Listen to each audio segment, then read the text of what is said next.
Thank you to all of you who do support Bioneers. Every one of you, we know you and we love you. Thank you. So our last keynote of the morning, I'm going to intro here.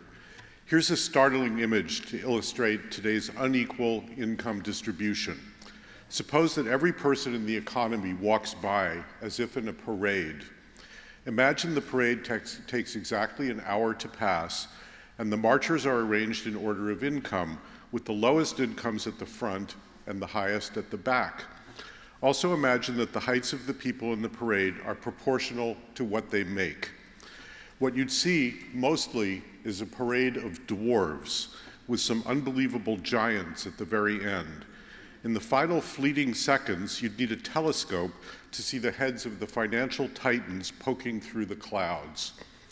Today, five billionaires have as much wealth as half the world's people. If billionaires were a country, they'd be the third richest nation after the US and China. Yeah, wow, billionaire nation. A handful of multinational monopolies dominate virtually every single sector. What could possibly go wrong? It's well documented that excessive inequality and corporate concentration fuel volatility and crises. They undermine productivity and lower wages. They retard small business startups and growth, and they freeze social mobility. All this results in underinvestment in infrastructure, education, technology, and environmental protection. This preposterous hyper-inequality is inherently anti-democratic. It's make feudalism great again, and it's pushing us off the planetary cliff. How do we break this vicious cycle? What kind of system would work better? And just what is the economy for? Gar Alperovitz and Ted Howard started the Democracy Collaborative in 2000 and subsequently the Next System Project to start creating the structural economic changes we most need to democratize wealth and access to capital. They offer practical antidotes for creating resilient local living economies, stable families and communities, and green sustainable practices coded into the business model itself. Over the past 10 years, while an intolerable level of economic pain and planetary peril have passed the boiling point, GAR has played a central role in creating the quiet revolution of on-the-ground models and experiments in economic democracy. He's among the most important practical visionaries advancing public ownership, community and worker-owned businesses and cooperatives, and intergenerational community wealth creation. Gar's had a distinguished career as a historian, academic, author, and political economist. He was the Lionel R. Bauman Professor of Political Economy at the University of Maryland. He was a founding fellow at the Harvard Institute of Politics, a fellow at the Institute for Policy Studies, and a guest scholar at the Brookings Institution, among many prestigious positions. He's written countless influential articles in the nation's most prominent publications. His many books include classics such as America Beyond Capitalism, and most recently, the game-changing organizing handbook, Principles for a Pluralist Commonwealth. But Gar has also operated on the front lines of real-world politics. He ran House and Senate staffs and did policy planning in the State Department. He's run hardball political campaigns, and he's been on the receiving end of them. He was the cloak and dagger liaison who bravely managed the leak of Daniel Ellsberg's Pentagon Papers to the New York Times in 1970. He understands hard-headed political pragmatism too well to dabble in utopian follies. If we're going to end state capture by big business and radically transform our economic system to reclaim our ecological well-being, collective wealth, and our democracy, Gar will be looked back on as a leader among dwarves who cut giants down to size. Please join me in welcoming Gar Alperovitz.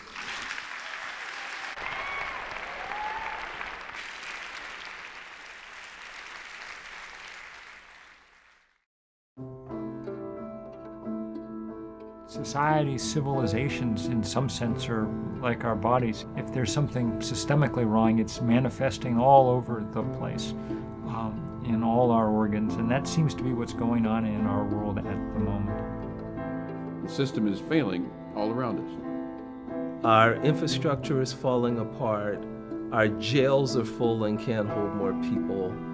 Our young people are burdened with $1 trillion in student debt. We're in a heap of trouble. When the temperature of the Earth is starting to rise, that's a very bad sign. Our Earth is running a fever, and it's running it because it's sick in many ways. In a country like the United States, the fact that anywhere from 45 to 50 million people are hungry, this is a problem. We can't go on like this. We can't keep moving toward climate catastrophe, nuclear war, persistence of inequality, poverty, famine. There is a systems problem. These are not one-off issues. They are interconnected, and we have to look at the system as a whole. It's time to talk about alternatives. It's time to talk about what's next. We need to be aspirational and be clear about the vision of the world that we want. What is the system that humanizes us? What is the system that opens up our imagination of possibilities of cooperation? Nothing is more important right now than to discuss how can we bring about this change. As systems fail, individual and community creativity explodes, and that's what we have seen. People in this country are solving the problems themselves. They're coming up with new models and strategies, and within those models and strategies are the kernels of a systemic way to move forward. Land trusts, cooperatively owned businesses, sustainable energy, state-owned banks, urban gardening, urban farming. These small successes taken together are a proof of concept that this can happen on a larger scale. We're compelled to search for alternatives, not just analytically, but in how we live and what we do, how we organize our daily lives. And that has tremendous potential. Our actions and our imagination have to match the magnitude of this problem. We have to get out of our comfort zone. We must think with courage. All bets are off in terms of our previous thinking. Our ways of thinking about the economy and our ways of thinking about politics have proven an abject and utter failure. The good news is we have no choice but to adopt revolutionary thinking. I like that.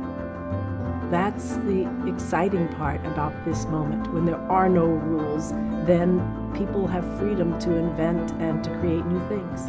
I have no doubt that we can create a better America. If the people who cared about these things really joined together to do something about them, anything is possible. The biggest worry for me is that we don't try, is that we don't push for what we know is right, for what we know is possible. It's time for everybody who cares about this country and the future of the planet to do something about it, to get involved. We can actually do better. We can build a better system. It's not impossible. It's a very American thing to do, to build a new system. It's a challenge. We can do it collectively, neighborhood by neighborhood, step by step. I think that the world that we're on the verge of is a bright and beautiful and interesting one, complex, local, interconnected. I hope we get there.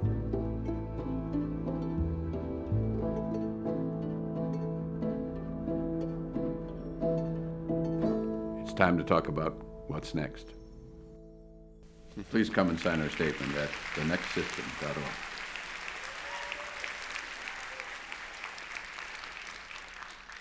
So these are, instead of giving you 1,000 examples of what's going on that moves in the direction of building the next system, those websites, we've been collecting story after story, study after study. So if anybody asks you, how do you do this stuff? You have an answer, at least a place to look for answers, because there are thousands of people working with a vision of how to actually change the system. So that by way of introduction. And secondly, by way of congratulations to Bioneers. It is a spectacular achievement, and you are the representatives showing that.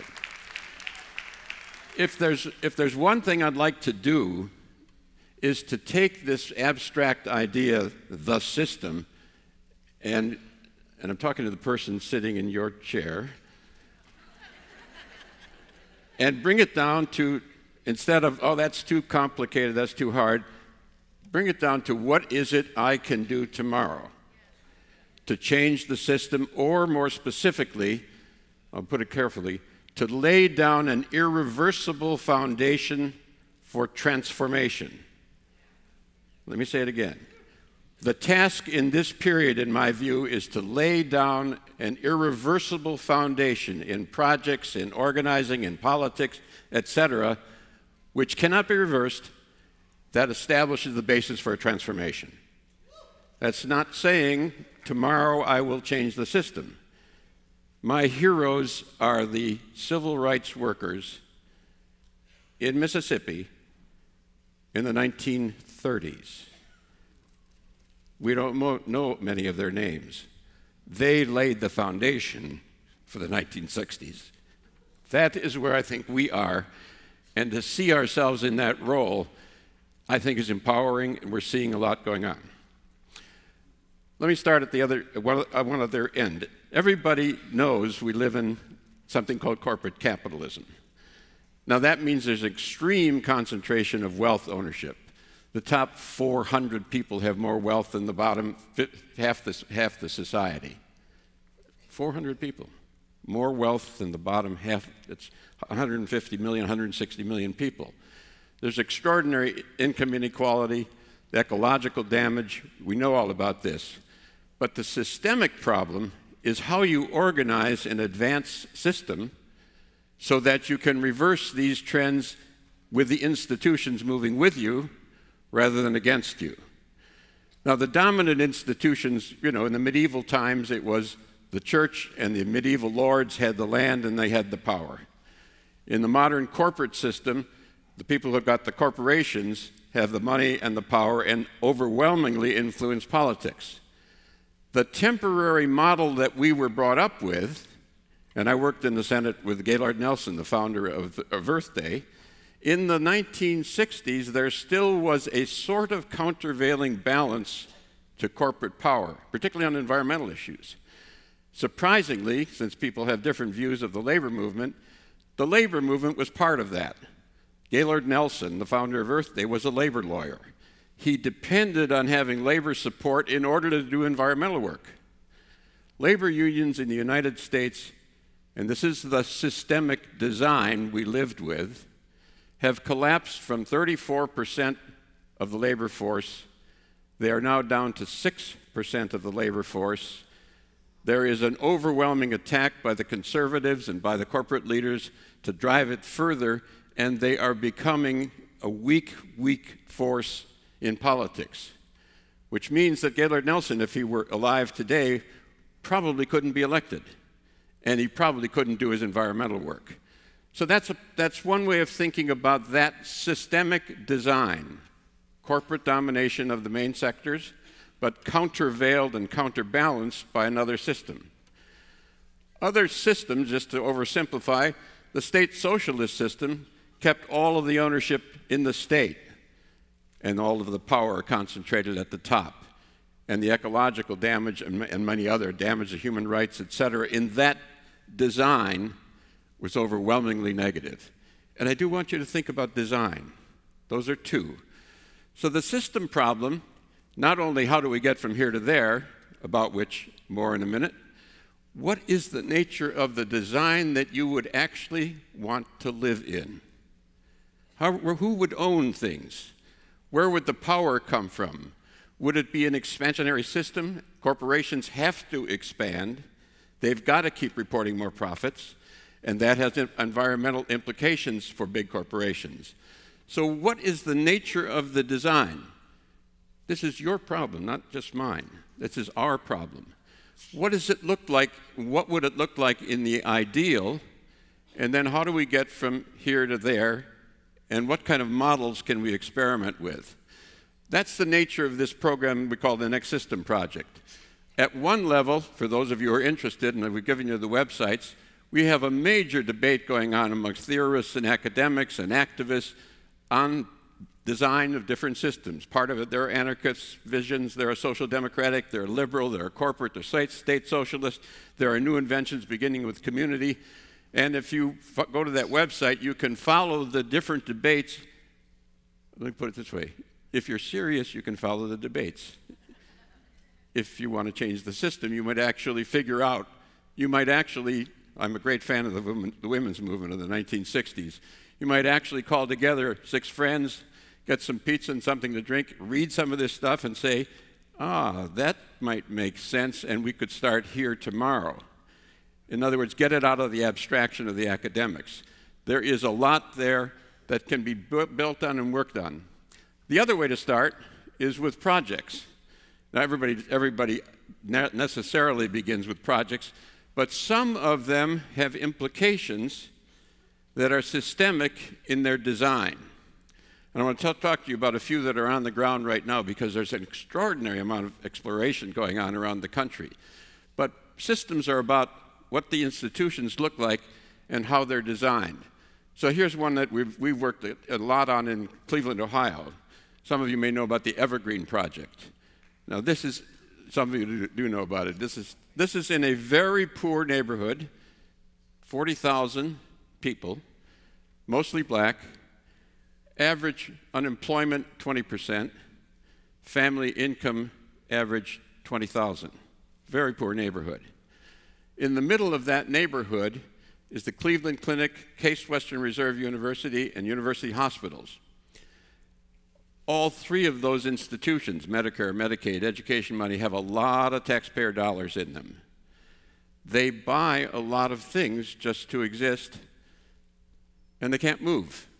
They are so-called anchored because they're huge investment of capital in those buildings and all that facility. This is a technical term these days, anchor institutions. So one of the designs that we've developed, and this is one of many, there are a lot of people experimenting with this, is could we use the purchasing power of these big institutions, focus it on this community, establish a community-wide nonprofit corporation to benefit and to reflect the community as a whole's interest, and attach to it worker-owned companies. That is a systemic design in miniature. And yeah. What's interesting about it is it begins with the principle of community, not corporation, not state socialism, but local community. And it has attached to it another idea, worker ownership, which is not community, it's worker ownership cooperatives. It moves in that direction, but it has a narrower focus. And then I'm going to use a dirty word. It also has a planning system. What do I mean by that? Public money in these big institutions, focusing downward to help stabilize the community, is a planning system. It's not simply the market. It may be checked by the market forces may make these guys a little more competitive, that's fine, but it's stabilized that way. If you did it nationally, and remember General Motors and Chrysler collapsed, the US government socialized them, and if you had transformed them into mass transit and high-speed rail, and then put those contracts into communities to build that stuff, you would have a larger version of the Cleveland model. Incidentally, the Cleveland model has there are 3 major industries there. One is a very high, it's probably the most ecologically advanced industrial scale laundry, 300 workers in the Midwest, maybe in the nation. And then it has a large greenhouse, produces something like 4,000 heads of lettuce a month. I think that's the number, right? That keeps changing. Then there's an installation, an electronic installation, and also the most advanced solar installation company in the Midwest is also one of these worker-owned companies attached to this community complex. So what you see there, and the reason I want to emphasize it, it's been picked up now in Preston, England by the Labour Party. Who knew? But Preston has now advanced that whole idea, and it's become the whole policy of the Labour Party, and is now being picked up in European countries around the kind of courageous cities movement, if some of you may know about when it's going on in Europe. These many, many cities started in Madrid, trying to say, our community is the starting point of how we build a system. Yeah, hold on to that. Hold on to that, because that's a different design. It's not corporations, and it's not state socialism, and it's not small business. It privileges community and institutionalizes it somehow. In this case, a nonprofit corporation. In the case of Preston, the city government, which is very like a corporation. And it makes that the centerpiece of the design and then builds out from there. It says, we want to build community. And if you don't have community, you don't solve a lot of problems, including ecological problems. So that's one principle. And there's a big debate about that. That's what the debate is about, how far to go with that. And I invite you into that debate, because who else is going to do this but us? I am talking to the person in your chair. So that is one way of thinking about what you could do either at the local level or in the example of mass transit and high-speed rail when General Motors and Chrysler went down nationally. But I want to give you another piece of the puzzle. That is something very rarely talked about in this country, but needs to be faced directly. This is a continental scale system. It is literally an empire. Internally, I'm going to ask you a question. 3,000 miles coast to coast, roughly. 340 million people building up, roughly. Tell me how we have participatory democracy in that. It's a system that is gargantuan, and in the 1930s and the 1920s, and now a resumption, the question of scale itself is very important. To the extent that you believe the system must be highly centralized, you lose participatory democracy. If you go all the other direction, you lose the benefits of scale. So it is a real problem, not a phony problem. I want to focus it more directly because I have a hunch about this and we're studying it. Where might you see the idea of dealing with the scale problem experimented with thoughtfully and intelligently? Where might that happen in the United States? By way of comparison, just let me mention to you how big we are. You can drop Germany into Montana. You can drop France easily into Texas. This is a very big empire internally. If you think about where the fault lines may occur and where the debate might begin for the longer-term re-democratization of America, meaning regional decentralization as part of the puzzle, community, worker, state, regions, California is an obvious target. We may learn something from the last election, but you are so far advanced in many ways, particularly on environmental issues and on high-speed rail and on use of the public facilities, that the possibility of beginning over time, remember my heroes are the people in the 30s, laying down groundwork step by step, for developing a realistic, practical vision of how we decentralize as we move the population from 350 million to 400 million and 450, it is inevitable that we have to decentralize. This is the most interesting part of the country where we could actually begin that experimentation. Great. Oh, I'll come back next year. I want to hear what's happening. So, beginning to think about systems not as abstract things for an academic debate, but how would you actually begin practically to build on the existing models?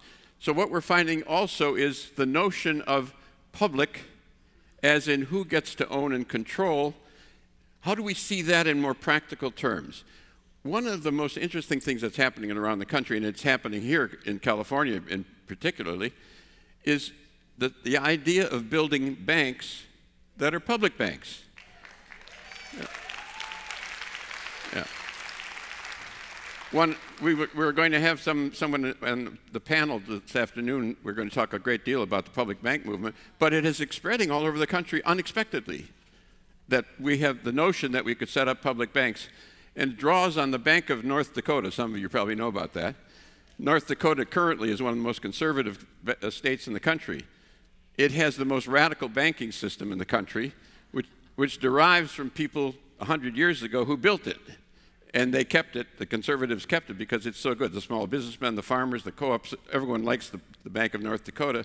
And it's become a model around the country. There are, I think last time I looked, maybe 15 different places where people are trying to set them up. It's in that order. The governor of New Jersey ran on state banks. So what's important about that, some of them are going to work, some of them are not, some of them will pass.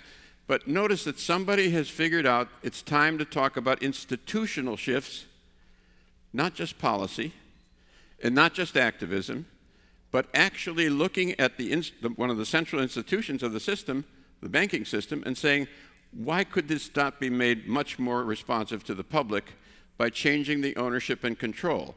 And it is happening.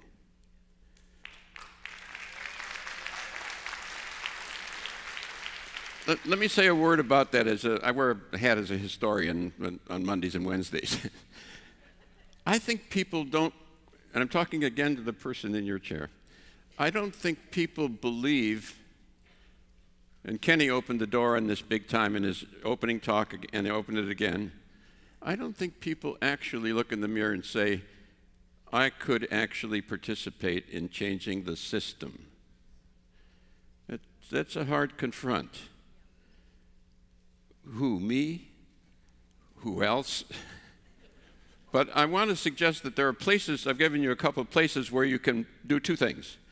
You can start looking at concrete elements of the system. A system, after all, only is a lot of elements pasted together in a particular design. This one gives predominance to the large corporation and to the money behind it, so they overwhelmingly run the game now in politics. But if you built up a mosaic of alternative institutions and a movement, environmental, political, cultural, feminist, non-feminist, etc., that actually began to understand that the way to make progress on all of these things is going to require us to change the powerful institutions that we are confronted with, then it becomes less abstract, less academic. Please, less academic. Don't make the system problem an academic problem, though we need really good academic research. But see it as something that is our problem. We could do this if we wanted to, like those people in the 1930s in Mississippi. So I want to make it's an existential confront, not an intellectual confront, though there's a lot of intellectual work to do, and it's a political confront as well. Now, what we're seeing now is the worst ends, and it's going to get worse certainly before it gets better, given this government. But the most important thing about Donald Trump is that there's no labor union backing of the Democrats to organize a power base against him. That's what happened. And then he exploited that very powerfully against a candidate that was not successful in many areas. We need to build up, now I'm not talking now about system design, but it's related. We not only need to build a vision of a different kind of system design and a pathway and a personal role, but also on the way up, how do we build political economic power, not just movement power, but institutional power, like the labor movement did to support Gaylord Nelson so he could do environmental work. What's interesting about the kinds of things that are happening around the country, the Cleveland model, the Evergreen model, etc., is that they also, in the building become a place where you can build political and institutional power, even as you're laying groundwork for a larger systemic vision. So if you take these abstractions seriously and then break them down, as always, looking in the mirror tomorrow morning saying, what's your next move? You can begin to see pathways forward in many parts of the country. And I don't have time to go into all of them, but we're going to have some discussion on our panel by one of the leaders of what's going on in Jackson, Mississippi. That's one place we're going to do something. There's some very interesting transformative work going on with tires in Los Angeles. Just practical experiments to give you a handle on some of this. So I think my time says that I'm running out of time, but I want to leave you with this one message, that if you can bring system design down from the clouds, think about it almost like a recipe that you want to decide to change or make, or, I can do this too, it's not too big for me. And then think about two things. call a bunch of friends, maybe half a dozen, get your coffee or your Cokes or whatever you want to drink, start reading about this and talking with each other, and then seeing what can we do tomorrow here, supporting each other. I'm going to come back in a year and see how California is really doing. Thank you very much. Thank you.